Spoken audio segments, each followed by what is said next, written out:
The Servant. Once upon a time there was a small village at the foot of a huge mountain deep in the wilderness, somewhat isolated from the rest of the world. The tiny village was poor. Icy winds roared down from the mountain and killed everything that was planted in the region. Moreover, the fields of the villagers were sandy and unfertile, so living conditions were dreadful. Only one thing was plentiful: wood.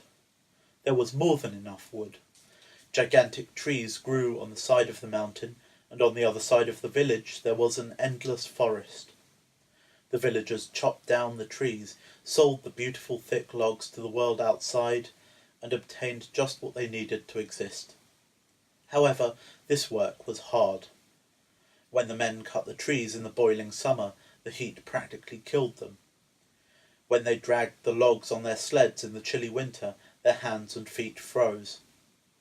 All this terribly hard work made them sullen and bad-tempered, and one rarely heard a happy laugh or cheerful word in the little village. In the middle of the forest there was a cabin, the home of an old man and his son. The villagers were frightened of the man. They thought he was a magician, because the cabin was filled with strange instruments, and the man worked day and night on a tremendously large thing that seemed to move by itself. It puffed out steam and rumbled loudly. The children were scared of the cabin, and even the grown-ups avoided the magician, for they were afraid that he could do them some harm.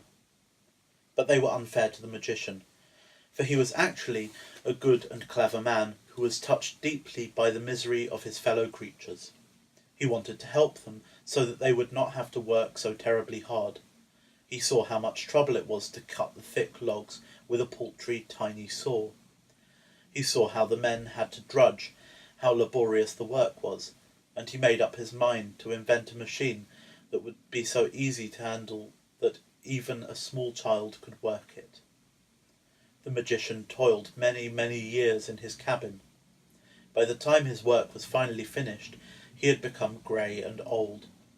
He looked at the machine with great joy, folded his trembling hands in his lap, and told his son to call the men of the village to their cabin. Since their curiosity was greater than their fear, the men came. When they were all gathered together, the son of the magician carried an enormous oak stump into the room and placed it under the large machine. The magician touched a switch, and the machine began to hum loudly and puff little white clouds. A gigantic saw fell on the clump of oak wood, moved back and forth a few times. Whir, whir, whir, whir, and the clump of oak wood split apart, as if it were but a thin little branch. The men were astonished, and at first they stood there speechless, but after a while they began to overwhelm the old magician with questions. "I've created a servant for you," the old man explained, "and this servant will help you with your work. It's not right when people must work so hard that they have no time to be cheerful. Since the servant can accomplish in a few hours what it takes you entire days to do, you'll have time to play with your children and speak with your wives. You'll no longer have to work as hard as beasts." And then he showed the men how to use the large saw, and it was so simple that a 10-year-old boy could understand everything. The men shouted with joy, and could scarcely find words enough to thank the magician. However, he raised his hand in warning and spoke some serious words to them.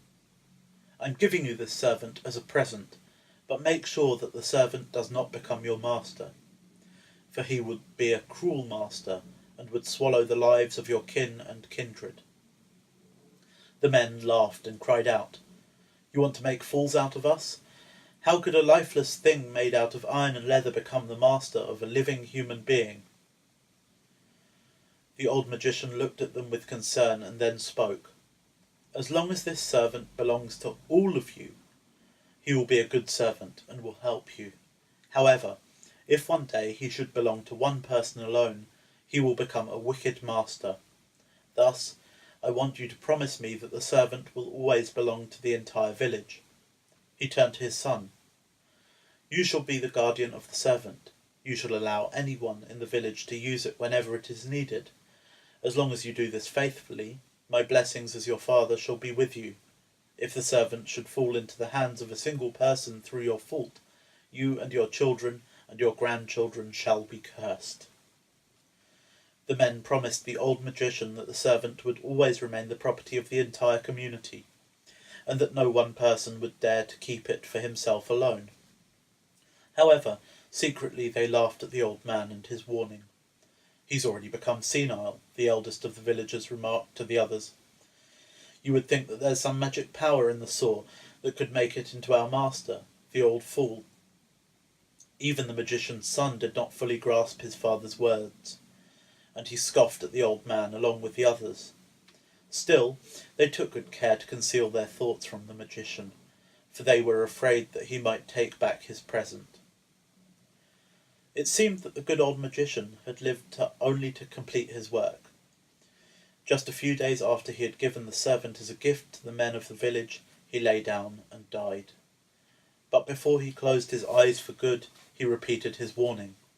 His last words were, "Beware that the servant does not become your master." Soon happy times arrived for the village.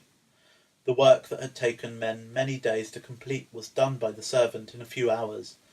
Since the villagers did not have to work themselves to death to earn a living, and could now enjoy some hours of rest, they became cheerful and were in good spirits. Laughter and joking could be heard throughout the village. The people were no longer so tired, and they no longer felt pains in their arms and legs. Consequently, they became kinder and tenderer toward one another, and their town became known to everyone in the region as the Happy Village. Many people came from distant lands to settle there, because it was more beautiful than anywhere else in the world. The magician's son was a good, simple fellow. He looked after his father's present faithfully, and was content because he saw how the village had become happy and prosperous, and he even laughed at times when he thought about his father's warning. The servant worked industriously, huffing and puffing, obeying each and every touch of the hand. How could the old magician have ever believed that this mass of matter could become a master? Many years passed in happiness. Then one day a stranger appeared in the village. He was dressed in beautiful and elegant clothes, wore a golden chain over his fat stomach, jingled coins in his pockets, and told stories about splendid things he had seen in the great wide world. His arrogance irritated the villagers, and they wanted to prove to him that they were not poor wretches, and that they possessed something that nobody else in the world possessed. So they took him to the huge shed they had built for the servant, and they showed him how beautifully and quickly the machine worked. The stranger's eyes and mouth opened wider and wider the longer he looked at the servant. However, he did not say a word, but sat down silently in a corner, sunk deep in thought. That evening he knocked on the door of the cabin where the magician's son lived, and when he was let in, he explained that he wanted to buy the servant. "That's impossible," the young man replied. "We had to promise my father never to allow the servant to fall into the hands of a single person." The stranger drew a handful of gold from his pocket. "Look here. With this you can travel all over the world. You can become a great man and wear beautiful clothes with a golden chain." The young man looked sadly at the gold. He would have liked to become rich, stately man. However, he did not dare break his promise. The stranger spent a long time trying to talk him into it, but the young man remained firm and kept giving the stranger the same answer: "I can't." But secretly he cursed the folly of his father, who had robbed him of this chance to make a great fortune. On the following day, the stranger called all of the men in the village together in the large shed, and he threw 2 large handfuls of gold on the ground and said, "Sell me the servant." "We can't," they cried out unanimously. But some of the men looked greedily at the gold and thought, "The old magician is dead, and it's impossible for him to know everything we're doing now. Why shouldn't we sell the servant?" "Listen to me," the stranger said. "The servant will remain in your village and continue to work here. Everything will be much better for you than ever before, because I'll give you the work, and each week you'll receive a salary. You won't have to wait until the wood is transported. I'll take over all your problems, all your burdens, because I care for you, and every week you'll receive your money. Don't be fools. You see that I'm a good man, and only want the best for you." The village eldest scratched his ear and looked at the others. Then he walked up to the stranger, looked straight into his eyes, and said, "I see that you're a man to be trusted, a man concerned about the welfare of our village. Allow me to shake your hand." And he shook the stranger's hand tightly. When he withdrew his hand from the stranger's, the village eldest clenched his fist, for he could already feel the beautiful hard gold coins in his hand. Once again the stranger raised his voice. "Look, men, you are simple, inexperienced people. You've always sold the wood for the same price. Yet because of my brains, I understand how to force people to pay much more for the wood than they do now. Double, perhaps even triple." "But," the magician's son exclaimed with concern, "if you just give us the same salary all the time, what benefit do we have when you get more money for the wood?" The stranger shook his head sadly and responded, "Oh, my poor friends, how dumb you are. The time will come when nobody will want to buy wood any more. Then I'll stand there with huge amounts of wood and my pockets empty. In spite of this, you will continue to take your salaries home each week." He rubbed the tears from his eyes with a silk handkerchief, and his voice trembled with emotion. "Perhaps I shall become a poor man, but I love people so much, and especially you all, that it doesn't matter to me. I see how much trouble you have in transporting the wood, and I want to relieve you of this burden. It pains my heart when I think of that your earnings are so unsteady. I'd have to give you a steady salary, otherwise my heart would break." And the noble stranger began to shed bitter tears. Now the village eldest stepped forward and spoke to the men. He declared that the stranger was right, and that they were fools if they didn't sell him the servant. This man knew how to persuade the people, and after a short time they all exclaimed, "Let's sell the servant." Only the magician's son remained sadly in a corner. His good, simple mind did not know what it was that troubled him, but he was shaking from a terrible fear, and he shouted, "You can't sell the servant! I won't allow it!" And he leapt forward and tried to grab the stranger's throat. But the stranger managed to yell, "You see now who your enemy is? I'm offering you a beautiful, secure life, and he wants to prevent you from having this. Seize him!" The men surrounded the young man and held him tightly. "As long as this wicked man lives here," the stranger continued, "there will be no peace in this village. Send him away, and if he should dare to return, beat him to death." The men dragged the magician's son to the outskirts of the village, and then drove him with sticks into the forest. The young man cried and screamed wildly, "The servant will become your master! The servant will become your master!" Soon after the stranger had acquired the servant, he became a totally different person. No longer did he speak kind words. Instead, he ordered the men about, yelled at them, and never let them have their say. The work was now divided. Some of the men toiled in the large shed, some hauled the logs to the shed, and some had to carry the wood from the village. And this went on from dusk to dawn. If someone became tired or sick and informed the stranger that he couldn't work that day, the stranger would bellow, "Good, then you won't receive your salary." And the sick man would groan and drag himself to work. At first, despite everything, the men were happy and in good spirits, because they received a steady salary each week. But soon they realized that this salary was not enough to live on. The stranger had a mansion built for himself in the village, and many people from the city came and settled in the region. When the mansion was finished, one of the workers approached the stranger and said, "You're a rich man. You must certainly have sold the wood for triple the price, otherwise you wouldn't have been able to have this castle built for yourself. Yet our salaries have remained the same, and I think that you should now give us triple our salary." The stranger became furious. He called his 12 armed guards, whom he had brought with him from the city, and he had the worker hung from a tree. The others who saw this became very frightened and no longer dared to say a word, for they had no weapons.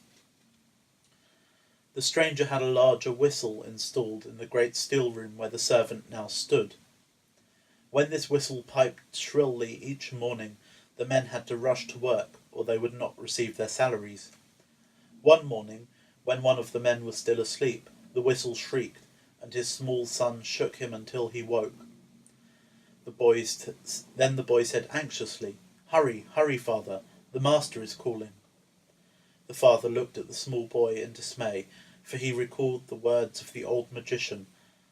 That evening he told his comrades about the incident, and the men sighed and had to admit that the servant had truly become their master, and they were his slaves.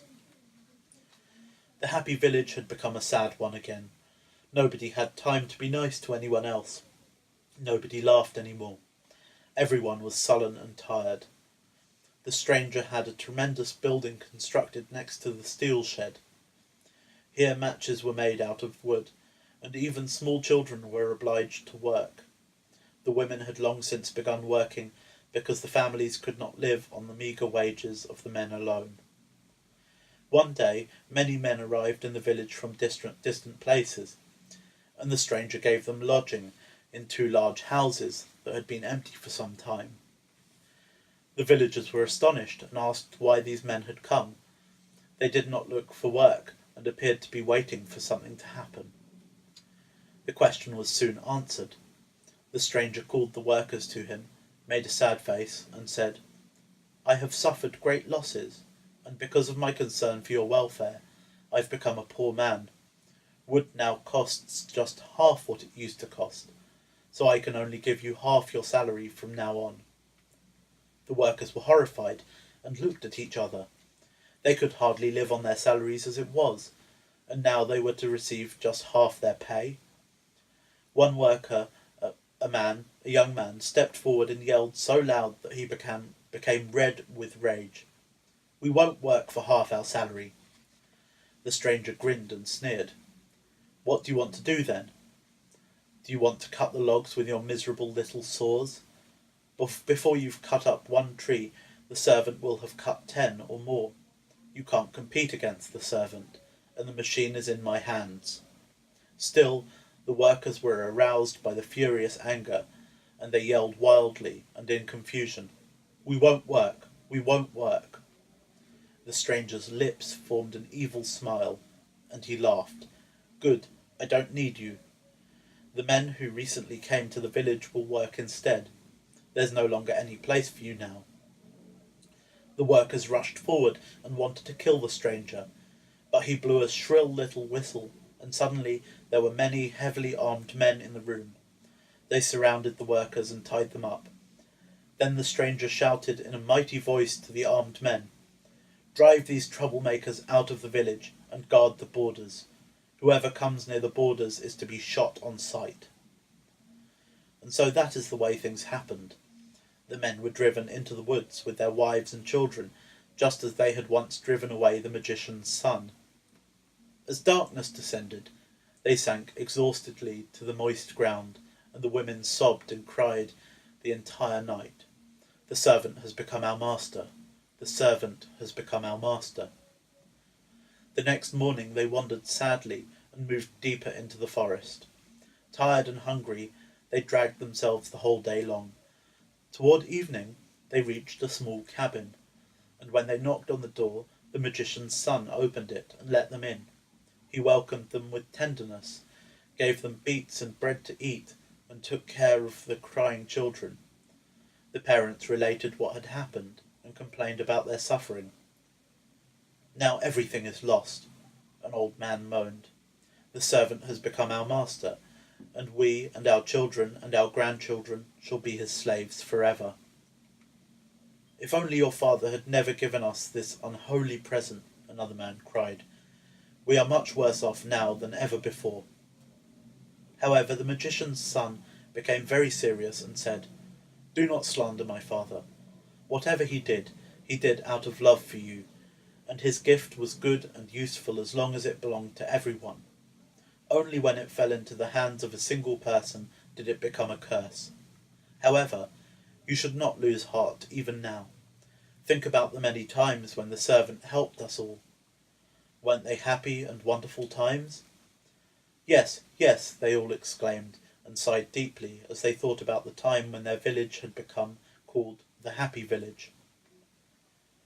Why did you allow a single person to take over the servant? A 12-year-old boy cried.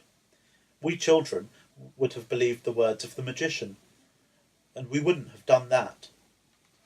The old people became ashamed and silent, but the face of the magician's son glowed and beamed brightly all of a sudden. With a cheerful voice he declared, During the past years I read a good deal in my father's magic books, and I constantly came across a saying that I had difficulty understanding until now. The saying goes like this. Whatever old people throw away, the young will pick up and keep. Whatever the old people do wrong, the young will do right. The master of the old people will become the servant of the young. For a moment there was silence in the small cabin. Then all of the children rejoiced and shouted with their fresh young voices, We'll make up for everything you've done wrong. Your master will become our servant. And the tall, serious pine trees rustled softly and whispered, That's the way. That's the way.